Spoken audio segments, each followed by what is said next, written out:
কেন কি বলছে খাবে না? হ্যাঁ বললাম তো রেনকোটটা না, রেনকোট কোথায় আছে?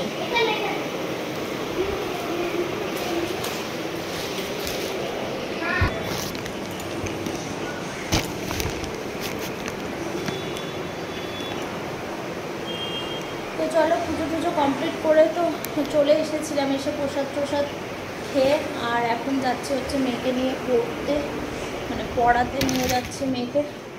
সব গুছাবো আবার সেই অগোছালো হয়ে যাবে, ভালো লাগছে না।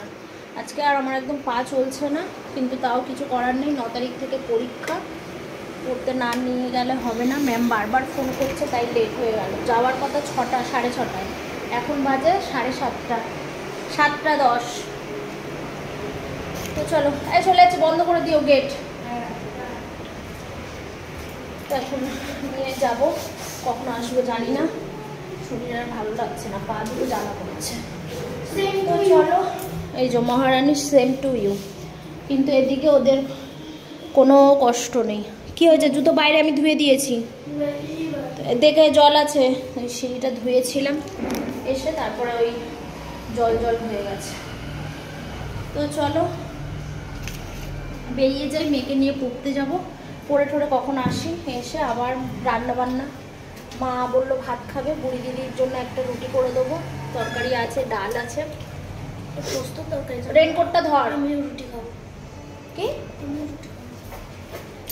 এটা কার জন্য? চ তো চলো বেরিয়ে যাই, তারপরে প্রসাদটা তোমাদের জন্য প্রসাদ নিয়ে যাচ্ছে আমার মেয়ে। মানে শুধু কথা জানো তো, এই মেয়ে কথা জানে।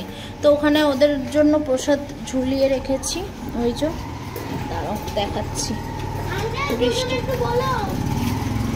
এই যে মার, আমাদের দাদা ভাইয়ের আর একটা দাদার প্রসাদ এখানে সব গোছানো। এইটা আমি নিয়ে যাব, আর এইটা হচ্ছে আমাদের দিদিটা নেবে, আর এইটা নিয়ে যাব। চলো পড়ুক, দে এটা ছাড়, এটা ছাড়।